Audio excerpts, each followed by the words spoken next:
Gerry, Duggan, and Rogê Antônio's unique one-shot comic dares to place Robert E. Howard's legendary Cimmerian, Conan, into the far-flung cyberpunk-infused future of Marvel's 2099 timeline. Well, to those of you wondering how your favorite fantasy hero fits himself into this utterly atypical setting, and if he's going to swing that blade of his, we suggest you stay tuned with us till the end of our video as we take you through this exciting comic issue. Are you ready to see what becomes of the great Cimmerian? By Crom, let's dive into the video then. But before we get into our explanation, we have one very small request. If you enjoy our content, then please support us by subscribing to our channel. This is a small click for you, but for us it means a lot. Thank you. Now let's begin.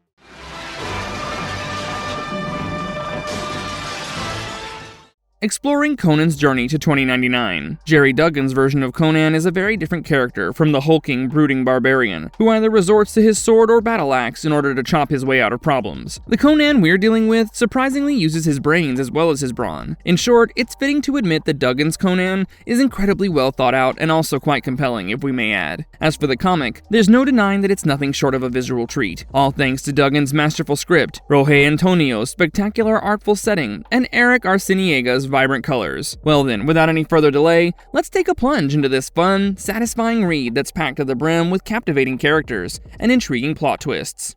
Mad King Conan. The narrative deftly weaves between the brutal present of 2099 and vital expository flashbacks of Conan's distant past, thereby revealing the improbable origin of his prolonged existence in the grim, high-tech, and bewildering landscape of Marvel's dystopian future timeline. The story begins with us readers learning that Conan, despite having wandered far from the frigid Cimmerian mountains long ago, has still found himself crossing swords with wizards and warlords from the moment he arrived in the modern age, up until the years into his rule. In this future world, he's become a king again, and truth be told, the Cimmerian has undergone quite the visual transformation. We'd like to stress on his gleaming pieces of metallic armor, those bright red gauntlets, and dare we disregard that majestic flowing cape of his. Anyway, as we slide into the next panel, we find the silhouette of Conan climbing what seems to be a high-rise building, and with him breaking down a window to gain access inside. It's insinuated that sometimes the gift of long life can indeed be a curse. As Conan races through the corridor of what is later revealed to be a higher technology building, he hears somebody saying, "The king must die." Conan looks from above only to discover a secret meeting being conducted inside one of the rooms. Mind you, the building in which the covert gathering is taking place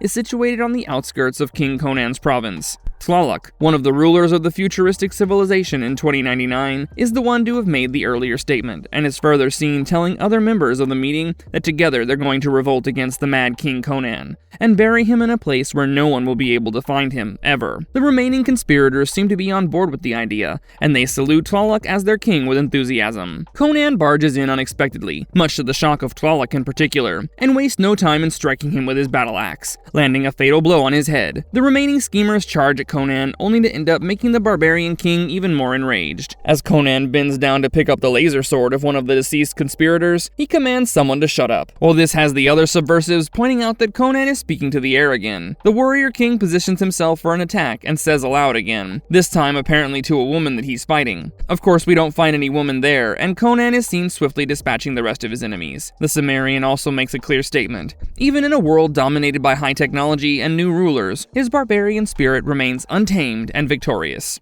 The Curse of an Eternal Life. As we move on with the storyline, the readers are taken to a flashback in the ancient past, roughly during the King Conan era. We find ourselves on the day of the feast celebrating King Conan's coronation, amongst his subjects who have come from far bearing gifts. One has come with the sole intention of harming him. When the cloaked figure offers herself to Conan as a gift and tells him that she wishes to give him advice that will be beneficial for the both of them, Conan recognizes her as the foul sorceress Morgan Le Fay, one who's being pursued by the King of Latveria. Conan immediately lets her know that he and Victor Von Doom have an understanding, and that he also knows why the sorceress is seeking his favor. Here's a little bit of context before we go ahead with the narrative. Morgan Le Fay was already on the run evading capture from Doom by the time she came to Conan. The witch was simply trying to seek safe passage through the lands ruled by Conan. With Conan refusing to grant her passage and asking her to go away, the sorceress resorts to evil sorcery instead. But this leads to Conan drawing his sword. He's determined to kill the witch, but Morgan Le Fay tells Conan that she cannot be slain by him. Nonetheless, Nonetheless, Conan stabs her, and the dying sorceress uses her last breath to curse him, to live until the sun burns the earth under his feet, further binding her own spirit to his mind to haunt him forever. Of course, the ever-rebellious Conan, one who is unwilling to be bound by any force, immediately rejects the curse and tells her to go to hell, not realizing that it's just the beginning of the end of his reign. Over time, the fertile green lands become withered, and the spectral presence of Morgan Le Fay starts to haunt him. The intention of the sorceress to make Conan witness the slow, agonizing decay of everything he knows and loves, until she's able to break his spirit and claim his body and sanity for her own nefarious purposes. Naturally, with the witch constantly appearing and taunting Conan as an apparition that only he can see or hear, it causes others to believe that Conan has gone mad. For years, Conan defeats threats from within and without, protecting his kingdom that stretched from the mountains of Mexico to the ocean in the west. But then came a time when he could not stop the ever-heating climate from raising his kingdom. The readers are brought back to the present 2099 timeline, and while it was Conan's destiny to wear a crown and sit upon a throne, it had somehow all gone wrong. Unwilling to inflict his tormented existence upon his people, Conan throws away his crown and abandons his throne. Before resuming his life as a solitary wanderer once again, Conan addresses his people one last time as their king, and tells them to save themselves and wander as he once did, in search of a new life. Of course, it wasn't the reign Conan had ever imagined for himself, but he would rather abdicate than rule over dust. Also, by scattering his people, Conan had actually saved them. As the Cimmerian wandered once again against the backdrop of a sunburned desert, littered with bleached bones, he was repeatedly assaulted by Morgan Le Fay's haunting. But Conan stays true to his nature and doesn't allow his iron will to be broken. There's no denying that Conan had stubbornly resisted the influence of the sorceress living in his mind for many years, and he was just not ready to give up. In fact, he was already attempting a new tactic, and dare we forget that Conan was a barbarian, a thief, an assassin, and ultimately a king. However, despite being so many things, the Cimmerian could not have predicted how his fortunes would turn.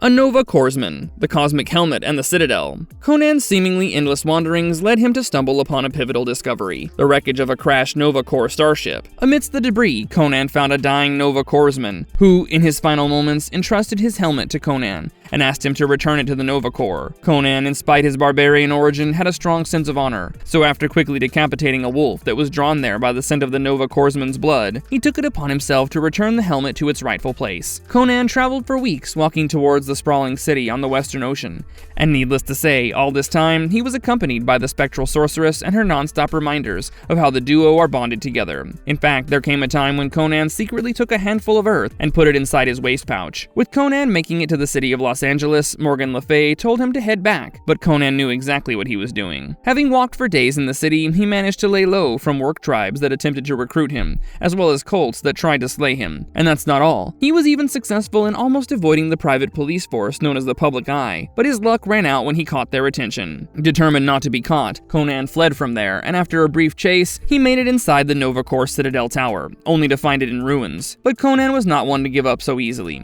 He climbed and made it to the top of the tower, after which the Nova helmet he was carrying gave him access to a restricted chamber, a room that has not been breached. As he ventured deeper, the artificial intelligence within identified Conan as a Corpsman and offered to take him off the quarantine planet. Of course, Conan agreed, much to the chagrin of the witch, and the top of the Citadel was disclosed to be a starship that took Conan into space. Morgan Le Fay was shocked to her core when the Cimmerian offered to speak to her. After all, this wasn't what was supposed to happen.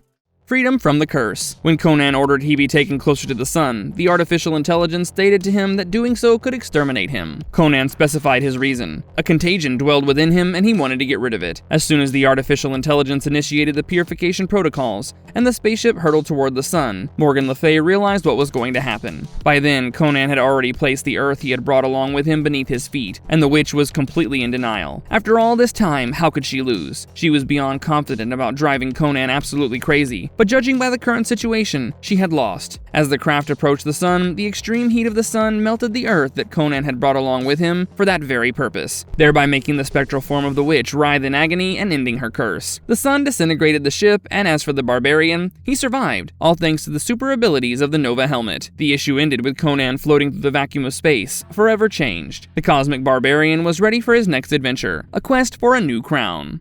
Marvelous verdict. If you ask us, this issue is no doubt the best 2099 comic so far, and brownie points to you if you happen to be a Conan fan. Mind you, Gerry Duggan's version of Conan is extraordinarily well conceived and is also highly compelling. We love how Duggan has deftly ushered the Barbarian into the future, and in such an ingenious way. If you've not read the issue, we suggest that you lay your hands on this standalone one-shot right away. Well, that's all for today, and with this, we finally come to the end of our video here. Don't hesitate to hit us with your thoughts in the comments section, and also stay tuned as we promise to come back with more exciting content. Till then, goodbye and have a nice one.